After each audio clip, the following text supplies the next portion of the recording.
우리 삶에서 때려야 뗄 수 없는 감정이 하나 있죠. 어떨 땐 갑자기 훅 들어와서 마음을 흔들고 어떨 땐 그림자처럼 조용히 곁을 맴도는 감정. 네, 바로 외로움입니다. 오늘 이 익숙하면서도 참 낯선 감정의 진짜 의미가 뭔지 같이 한번 들여다보려고 합니다. 분명 시끌벅적한 사람들 속에 있는데 나만 혼자 붕 떠 있는 것 같은 기분. 왠지 모를 투명한 벽이 나를 감싸는 듯한 그 낯선 고립감. 아마 많은 분들이 지금 고개를 끄덕이고 계실 텐데요. 바로 거기서부터 오늘 이야기를 한번 시작해보죠. 자, 여기 우리의 생각을 송두리째 흔들어 놓는 문장이 하나 있습니다. 철학자 라르스 스벤제는 외로움이 우리가 흔히 생각하는 병이나 결함이 아니라고 딱 잘라 말합니다. 아니, 병이 아니라고요? 그럼 대체 우리가 느끼는 이 외로움이라는 건 뭘까요? 자, 이제 첫 번째 여정을 시작해볼까요? 외로움에 대한 낡은 생각을 버리고 완전히 새로운 관점으로 이 감정을 다시 한번 바라보는 시간입니다. 외로움을 그냥 없애야 할 문제로만 보는 게 아니라 우리한테 뭔가를 알려주려고 하는 아주 중요한 신호를 한번 보자는 거죠. 이건 정말 분명히 말씀드릴게요.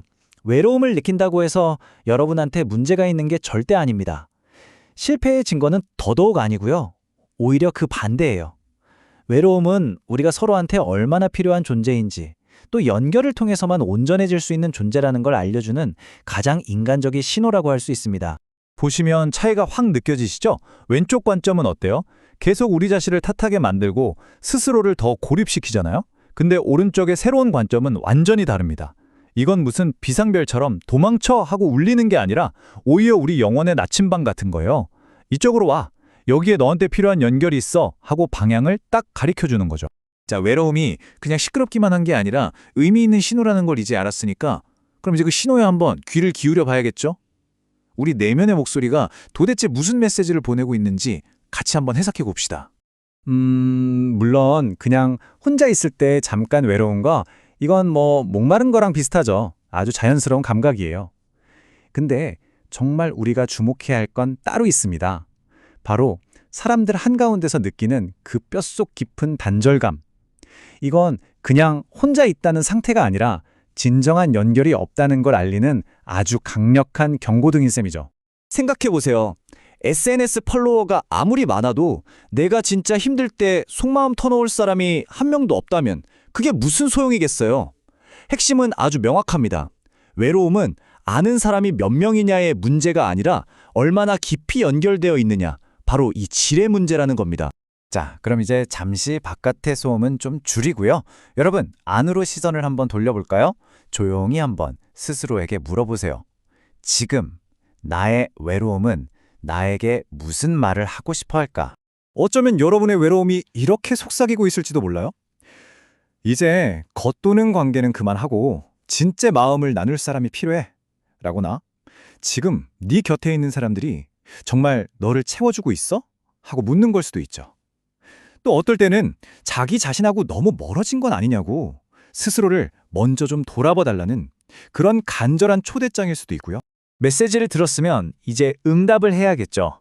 외로움을 그냥 이해하는 데서 그치는 게 아니라 이제는 진정한 연결을 향해서 용기 있는 한 걸음을 내딛는 방법에 대해 이야기해볼 시간입니다. 진정한 연결이라는 건 뭐 편의점에서 음료수 사듯이 쉽게 얻을 수 있는 게 아니잖아요. 시간과 노력, 그리고 무엇보다 용기가 필요한 일이죠. 그냥 뭐 날씨 얘기나 가벼운 농담을 넘어서 내 진짜 마음의 문을 여는 거, 그거 사실 좀 두렵고 어려운 일이거든요. 진정한 연결로 가는 길은요, 바로 이 세 가지 용기에서 시작됩니다. 첫 번째는 완벽하지 않은 내 모습을 그냥 있는 그대로 보여줄 용기. 두 번째는 그러다가 혹시 거절당할 수도 있다는 거, 그 상처받을 가능성을 감수할 용기. 그리고 마지막으로 서로 다르다는 걸 인정하면서 함께 신뢰를 쌓아갈 용기. 이 용기들이 하나하나 모여서 비로소 사람들 사이에 단단한 다리가 놓이는 겁니다. 여기서 정말 놀라운 생각의 전환이 일어납니다. 아, 왜 나만 이렇게 외롭지? 하고 혼자 동굴 속으로 들어가는 대신에 아, 너도 외롭구나? 하면서 서로를 향한 대화를 시작하는 거예요. 그러니까 이 외로움이라는 감정 자체가 우리 모두가 똑같이 느끼는 가장 보편적인 인간성의 증거가 되는 거죠. 오히려 우리를 연결하는 끈이 되는 거예요. 근데 여기서 정말 조심해야 할 함정이 하나 있습니다. 외로운 게 너무 불편하니까 그냥 바쁜 스케줄이나 뭐 끊임없는 볼거리 같은 걸로 그 감정을 억지로 덮어버려내는 시도요. 그건 그냥 잠깐 아픔을 잊게 해주는 마취제 같은 거지 근본적인 해결책은 절대 될 수 없어요. 마주하지 않고 외면한 감정은요, 결국 더 짙고 어두운 그림자가 돼서 돌아오게 마련이거든요. 자, 이제 마지막 장입니다. 여기서는요, 외로움이라는 감정을 그냥 피하거나 없애는 게 아니라 이걸 완전히 다른 걸로 바꾸는 마치 연금술 같은 이야기를 해보려고 해요. 원치 않는 감정을 오히려 나를 성장시키는 가장 귀한 시간으로 바꾸는 방법. 궁금하시죠? 역사를 보면요, 수많은 위대한 예술가나 사상가들한테 혼자 있는 시간은 고통이 아니었어요. 오히려 창조의 원천이었죠.